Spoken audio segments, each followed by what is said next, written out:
అందరికీ నమస్కారం. నా పేరు Archana. Welcome to mysterious stories. ఈరోజు కథ ప్రేయసకి. బేబీ, ఈ ట్యాబ్లెట్ వేసుకో. ఇది ఏం ట్యాబ్లెట్ అండి? సేఫ్టీ ట్యాబ్లెట్స్ అన్నాడు. అదేంటి అనింది అయోమయంగా. ఏం లేదు కానీ ముందైతే వేసుకో అన్నాడు. మీరేం మాట్లాడుతున్నారో నాకు అర్థం కావట్లేదు. ఇందులో అర్థం కాకపోవడానికి ఏముంది? నేను కిడ్స్కి నాట్ ఓకే. నీతో ఒక 2 ఇయర్స్ ఎంజాయ్ చేయాలనుకుంటున్నాను అంటుంటే, అదేంటండి అలా మాట్లాడతారు? మనం ఎంజాయ్ చేయడానికి పిల్లలు అడ్డా? అవును, నాకు అడ్డునే. మరి ఇంతకుముందు నాతో అన్నారు పెళ్ళైన 1 ఇయర్కి పిల్లలు కావాలి అని. అది అప్పుడు అలా అనిపించింది. బట్ ఇప్పుడు నాకు నువ్వు ముఖ్యం అనిపిస్తోంది. అదేంటి? ఆరు ఆర్గ్యుమెంట్ ఆపి వేసుకుంటావా వేసుకోవా? నేను వేసుకోను, నాకు పిల్లలు కావాలి అనింది ఆరు. ఆమె మాటలకి యాంగర్ క్రాస్ అవుతుంటే ఆరు బుగ్గలు పట్టి, ఏంటి రిక్వెస్ట్ చేస్తున్నానని ఎక్కువ చేస్తున్నావు? నువ్వు వేసుకోకపోతే నేను వేసుకోలేను అనుకుంటున్నావా?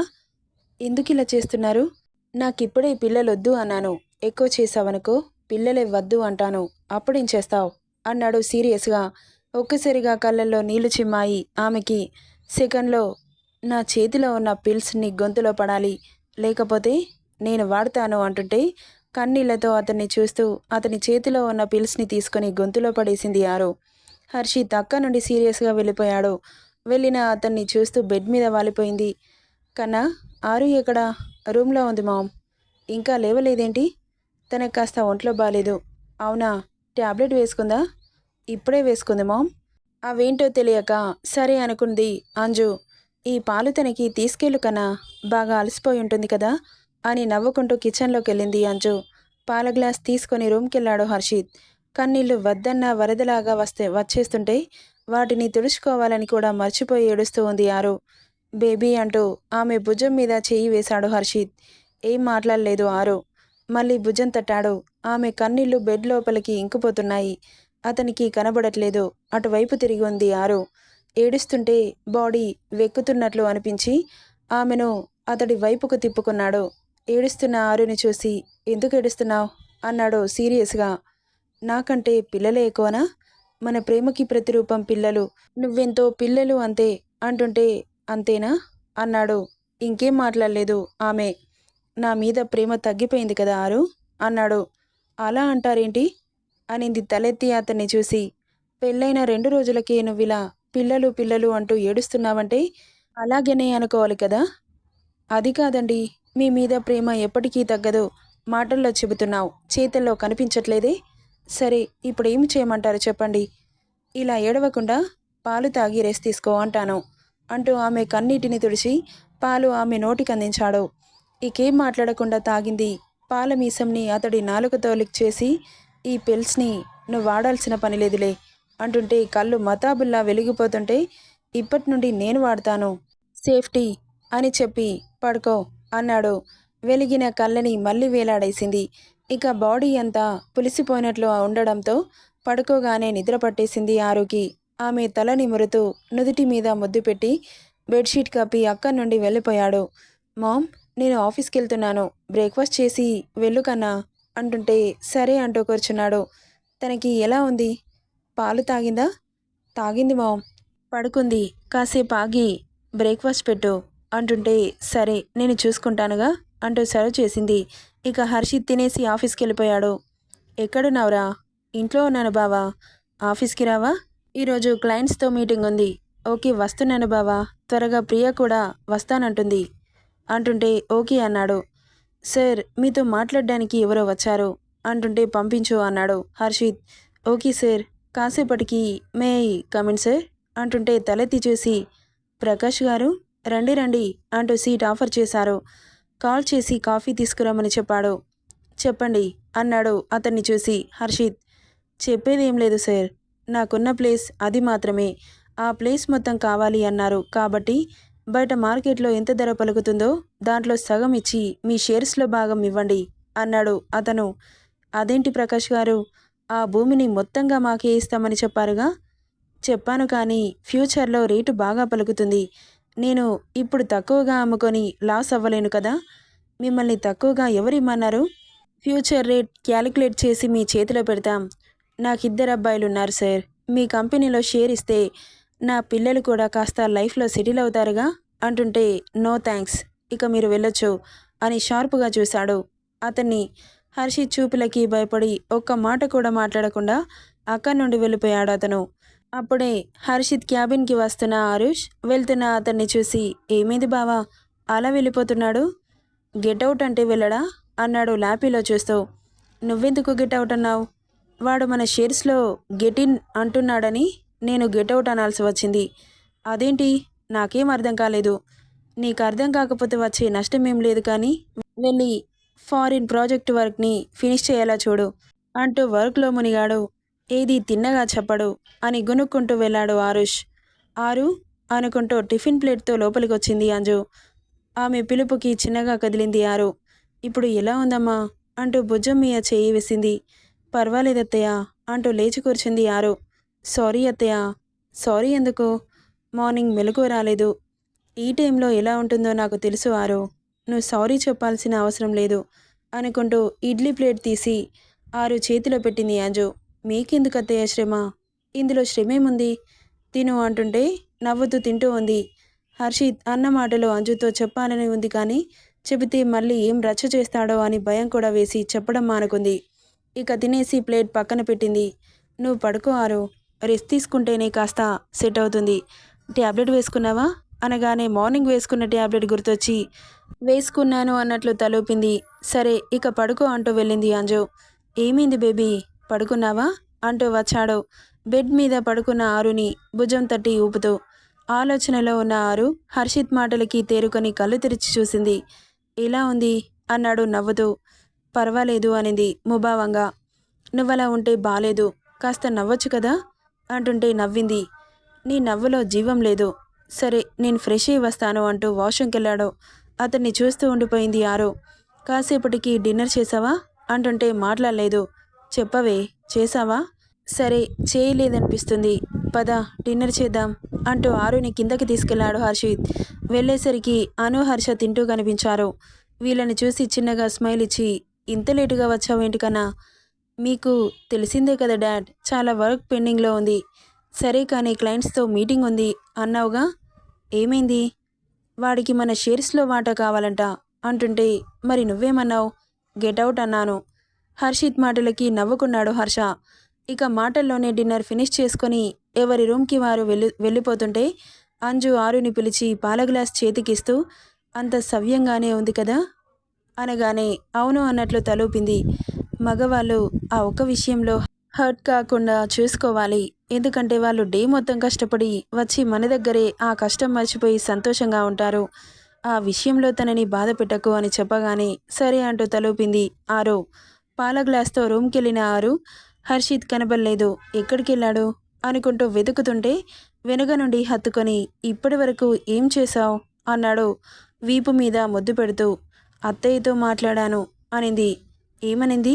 మిమ్మల్ని దూరం పెట్టకనింది. చూసావా, మా మమ్మీకి కూడా తెలిసిపోయింది నువ్వు నన్ను దూరం పెడుతున్నావని. నేనెప్పుడు దూరం పెట్టాను? పిల్లలు పిల్లలు అంటూ గోల చేసి నాకు పిచ్చెక్కిస్తున్నావు కదే అంటుంటే సరే ఏమనలే అనింది. ఆమె అలా అనగానే నా బంగారం నన్ను అర్థం చేసుకుంటుంది అంటూనే ఆమెను అటువైపు తిప్పి మల్లెపూలు ఆమె జడలో పెట్టి స్మెల్ చేస్తూ, ఈరోజు చాలా సెక్సీగా ఉన్నావు అన్నాడు మత్తుగా. అతని మాటలకి నోరు తెరిచింది ఆరు. Your lips also so tempting అంటూనే అందుకొని పెదాలని వీడకుండానే అమాంతం లిఫ్ట్ చేసి బెడ్ మీద ఆమెతో పాటు పడిపోయాడు. మెల్లగా అంటూ అరిచింది. నో అంటూ మళ్ళీ పెదాలని గాఢంగా ముడేసి కింది పెదవికి బయటిచ్చి వదిలాడు. ఎందుకిలా కొరుకుతావు? అసలు నిన్న పెట్టిన ముద్దుకి ఎంత కందిపోయాయో చూడు. మళ్ళీ దానిపైన కొరికి ఇంకోసారి ముద్దుకి ఈ పనికొస్తాయా అంటూ పప్పీ ఫేస్ పెట్టింది. ఇలా పెట్టి నా మనసుని అల్లాడించావు. ఇంకా ఇంకా నన్ను ఏం చేద్దామని అనుకుంటూనే ఆమెను ఒడిలోకి తెచ్చుకొని, నీతో ఇలా ఎన్ని నిద్రలేని రాత్రులు గడిపినా నీ మీద లవ్, ఈ లస్ట్ ఫీలింగ్ చావదు. డే అండ్ నైట్ నీతో శ్రమించాలి. నీతో వచ్చే ప్రతి చెమట చుక్క మన ప్రేమకి సాక్ష్యంగా మారాలి అంటుంటే అతడి మోముని రెండు చేతుల్లోకి తీసుకొని అతడి నుదిటిన ముద్దాడి గట్టిగా హత్తుకొని కళ్ళు మూసుకుంది ఆరు. ఇద్దరి ఒకరి స్పర్శలో ఒకరు సేద తీరారు. ఇంకా లేట్ ఎందుకు అంటూ ఆమెను బెడ్ మీదకి చేర్చి ఆమె పక్కన చేరి ఆమెను చూశాడు. సెకండ్ నైట్కి ఇంకా తగ్గని భయంతో బెదిరిచూపులు చూస్తోంది ఆరు. What happen? అలా చూస్తున్నావు? భయంగా ఉందా? నిన్నటితో భయం పోలేదా? అన్నాడు ఆమెని అతడి గుండెల్లో పొదువుకొని. కొంచెం స్మూత్గా హ్యాండిల్ చేయి అంటుంటే, మన దగ్గర స్మూత్ అంటే కష్టం, ట్రై చేస్తా అంటూనే నడుం మీద చేయి పెట్టి నొక్కాడు. మెల్లిగా అంటూ అరిచింది. ఆమె అరుపు బయటకు రాకుండా పెదాలతో మూసేసి అలాగే కిందకి వచ్చి మెడ మీద తడి ముద్దులు అద్దుతూ హైకిస్ మీద నాలుకతో లిక్ చేసి ఇంకో ప్లేస్లో లవ్ బైట్ ఇచ్చాడు. నొప్పికి అతడి గుండెలపై కొట్టింది ఆరు. ఆమె చేతులని తీసుకుని స్మూత్గా ఉన్న ఫింగర్స్ని చిన్నగా కొరుకుతుంటే, తినేస్తావా అంటూ ఏడుపు మొహం పెట్టింది. తినేయాలనే ఉందే అంటూ ఆమె నడుం మీద ముద్దు పెట్టి ఒక్కో ప్లేస్ని అతడి పెదవులతో సరిగమలు పలికిస్తుంటే ఆమె అణువణువు కంపించింది. ఎందుకింత పిచ్చెక్కిస్తున్నావు అంటూ గట్టిగా చుట్టేస్తూ ఆమె వీపు మీద తడిముద్దులో అద్ది ఆమెను చూశాడు. ఆమె ముఖ కవలికలు చూసి నవ్వుకొని అతడి చేతులు ఎత్తు పల్లాలు కొలుస్తుంటే అతడిని మీదకి లాక్కుంది ఆరో. ఇద్దరిలో తాపం పెరిగి ఒకరిలో ఒకరు కరిగిపోయారు. ఆమె కంటి కొసల నుండి వెచ్చటి కన్నీరు బెడ్షీట్ని తాకింది.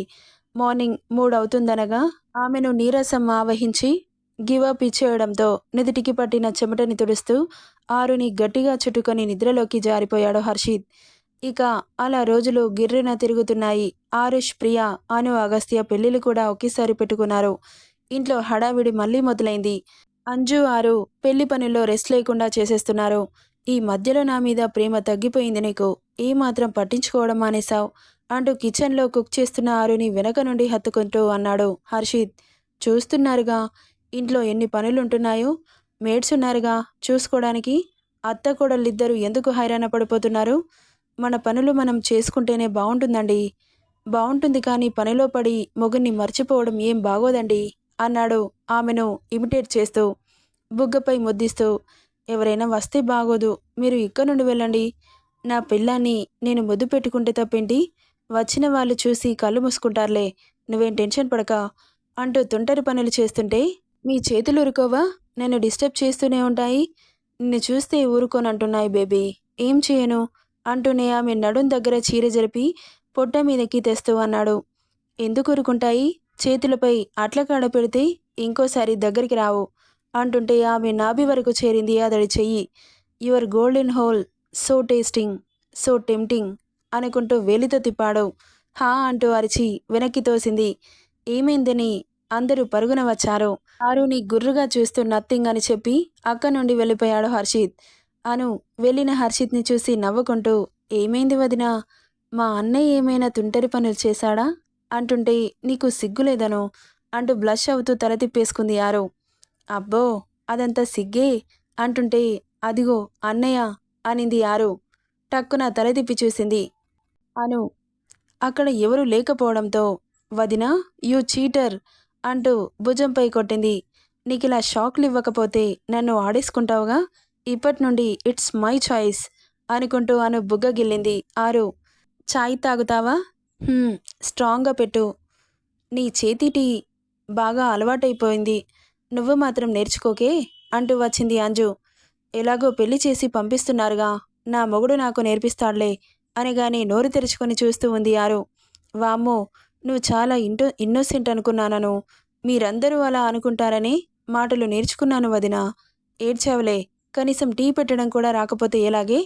నా కూతురికి అంత కర్మేం పట్టింది అంటూ వచ్చాడు హర్ష. హా, ఇలాగనే తమరి కూతుర్ని నెత్తిలో ఎక్కించుకున్నారుగా, ఇక పెళ్ళైన తర్వాత పాపం నా అల్లుడు ఎన్ని తిప్పలు పడాలో దీనితో అంటూ తల మీద ఒక్కటి మొట్టి బయటకు వెళ్ళిపోతుంది. నాకు ఇంట్లో శత్రువులున్నారంటే అది మా మొక్కతే అంటూ హర్షని హత్తుకుంది అను. మీకు కాఫీ ఇవ్వనా, టీ ఇవ్వనా మావయ్య అనింది ఆరు పాలలో టీ పౌడర్ వేస్తూ. నువ్వు ఎలాగో టీ పెడుతున్నావుగా, అదే ఇచ్చేసేయారు అంటుంటే, ఓకే మావయ్య అంటూ టీ పెట్టి గ్లాస్లో పోసి అనుకిచ్చి అప్పుడే హాల్లో సోఫాలో కూర్చుంటున్న హర్షకి ఒక కప్ ఇచ్చింది. అను టీ సిప్ చేస్తూ, వదినా టీ సూపర్బ్ అంటూ తాగింది. ఆమెను చూసి చిన్నగా నవ్వుకొని, నిన్ను చాలా మిస్ అవుతానను. డోంట్ వర్రీ వదినా, మిస్ అయిన ఫీలింగ్ కలగకముందే నీ ముందు వాలిపోతానుగా. ఎవ్రీ వీకెండ్ నువ్వు నేను మీ అన్నయ్య మా అన్నయ్యతో పని లేకుండా ఎక్కడికైనా హాయిగా వెళ్ళిపోదాం. మరి నేను అంటూ వచ్చింది ప్రియా. నువ్వు కూడా ప్రియా, ముగ్గురం కలిసి వెళ్దాం. ప్రియా టీ తాగుతావా? ఓకే వదినా అనగానే ఫ్లాస్క్లో ఉన్న టీ కప్లో పోసుకొని ప్రియా చేతికిచ్చింది. అందరూ కూర్చొని టీ తాగుతూ ముచ్చట్లు చెప్పుకుంటూ ఉన్నారు. వదినా ఒకసారి ఇటు చూడు, ఈ ఇయర్ రింగ్స్ ఎలా ఉన్నాయి అంటూ మొబైల్లో చూపిస్తుంటే చాలా బాగున్నాయను. నీ నెక్ సెట్కి బాగా సెట్ అవుతాయి. ఆల్రెడీ ఇయర్ రింగ్స్ వీటికి వచ్చాయిగా, మళ్ళీ ఆల్టర్నేట్ ఎందుకు? సెట్కి వచ్చిన ఇయర్ రింగ్స్ చాలా పెద్దవిగా ఉన్నాయి వదినా, అవి పెట్టుకుంటే నా చెవి ఉడి కింద పడిపోతుంది అంటుంటే నవ్వి, ఇప్పుడు ఇవే కదా ట్రెండ్, డైలీ పెట్టుకోగా. ఓన్లీ పెళ్లిలో మాత్రమే పెట్టుకుంటాం. నాకు ఇవే నచ్చాయి. అలాంటప్పుడు మమ్మల్ని అడగడం ఎందుకు అనింది అంజు. మీకు నచ్చిందో నచ్చలేదో తెలుసుకోవడానికి మామ్. మాకు నచ్చలేదని చెబితే ఊరుకోవట్లేదుగా, మళ్ళీ ఎందుకు అడగడం? మీ టేస్ట్ ఎలా ఉందో తెలుసుకోవడానికి. ఏడ్చావులే, పదండి బ్రేక్ఫాస్ట్ చేద్దురు. మీ అత్తయ్య వాళ్ళు వస్తానన్నారు, షాపింగ్కి వెళ్దాం అంటూ తొందర పెట్టింది. ఇక బాబు చాలాసేపటి నుండి కిందకి రాకపోయేసరికి అలిగాడు. ఏంటో అని రూమ్కి వెళ్ళింది ఆరు. ఫ్రెష్ అయి మిర్రర్ ముందు నిలబడి కోమ్ చేసుకుంటూ కనిపించాడు హర్షిత్. ఆరు మెల్లగా తన ముందుకెళ్ళి, నేను కోమ్ చేస్తాను, ఇటివ్వండి అంటూ హర్షిత్ చేతిలో ఉన్న కోమ్ తీసుకుంటుంటే వెనక్కి లాక్కున్నాడు కోపంతో. అతను అలా లాగగానే హర్షిత్ బుగ్గ మీద ముద్దు పెడుతూ, సారీ చిన్నా అనింది ప్రేమగా. ఆరు, తమరి సారీలు అవసరం లేదు, వెళ్ళి పెళ్లి పనులు చేసుకోండి అన్నాడు. అబ్బా, అలా అలిగితే ఎంత బాగున్నావో అంటూ బుగ్గలాగింది. సోప్ పూయాలని చూడకు, నేనేం సోప్ వేయట్లేదు. ఆల్రెడీ సోప్ పూసుకోకుండానే ఇంత తెల్లగా పుట్టారు, ఇంకా పూయాల్సిందేముంది అంటూ షర్టు బటన్స్ పెడుతుంటే ఆమెను ఫోర్స్గా మీదకి లాక్కొని పెదవులు అందుకొని హార్డ్గా కిస్ చేసి, ఇంకోసారి అవాయిడ్ చేస్తే డే మొత్తం రెస్ట్ లేకుండా చేస్తా అంటూ ఆమెను బెడ్ మీద పడేసి ఆమె మీద చేరిపోయాడు. మరో గంట పాటు అతని ప్రేమలో ముంచేశాడు ఆమెని. అలసిన శరీరంతో కొట్టేలాగా చూస్తూ ఉంది అతన్ని. ఆరు, వన్ మోర్ టైం బేబీ అంటూ కప్పుకున్న బెడ్షీట్ని కిందకి లాగుతుంటే గట్టిగా పట్టుకుంటూ, మీకు కొంచెం కూడా సిగ్గులేదు, పెళ్లి పనులు పెట్టుకొని ఇంట్లో అందరినీ పెట్టుకొని ఏంటి పిచ్చి వేషాలు అంటుంటే, అందరితో నాకు అవసరం లేదు, నాకు నా బేబీ మాత్రమే కావాలి, నన్ను అవాయిడ్ చేస్తే దిస్ ఈజ్ ద పనిష్మెంట్ అంటూ మళ్ళీ తనని ఆక్రమించాడు. సారీ బాబా, ఇంకోసారి మిమ్మల్ని నెగ్లెక్ట్ చేయను, ఈ ఒక్కసారికి వదిలిపెట్టండి అనుకుంటూ నిద్రలోకి జారుకుంటుండగా, ఏదైనా తినేసి పడుకో అంటుంటే, ఇప్పటి వరకు పెట్టారుగా, సరిపోయింది, ప్లీజ్ నన్ను వదిలేయండి అనింది వేడుకోలుగా. అదేం కుదరదు కానీ అంటూ బెల్ ప్రెస్ చేయగానే మేడ్ ఫుడ్ ప్లేట్తో రెడీగా ఉంది. ఆ ప్లేట్ని తీసుకుని డోర్ క్లోజ్ చేసి ఆరుని ఒడిలోకి తెచ్చుకుంటుంటే, ఓయ్ అంటూ బెడ్షీట్ని గట్టిగా పట్టుకొని కూర్చుంది. నీ బాడీలో నేను చూడలేని పార్ట్స్ కూడా ఉన్నాయా అంటుంటే తల మీద ఒక్కటిచ్చింది. ఇక తనకి తినిపించి, పడుకో బేబీ, నేను ఆఫీస్కి వెళ్తాను, వర్క్ వర్క్ అంటూ హోతిగా హైరాణ పడిపోకు అని చెప్పి చీక్కీసిచ్చి మెడ కింది నుండి కాస్త కిందకి జారిన బెడ్షీట్ని చూస్తూ నవ్వుకుంటూ ముందుకు వంగి బెడ్షీట్ని ఇంకాస్త కిందకని ముద్దు పెట్టి, బాయ్ బేబీ అన్నాడు. అతని చూపులకి ముడుచుకుపోతూ నిండుగా బెడ్షీట్ కప్పుకొని హర్షిత్ ఫ్రెష్ అవ్వడానికి వాష్రూమ్కి వెళ్తే ఆరు వెళ్ళగానే పక్కన ఉన్న ఇంకో వాష్రూమ్కి వెళ్ళింది. ఇక ఫ్రెష్ అయి వచ్చి బాత్ చేస్తున్న ఆరుని పిలిచాడు.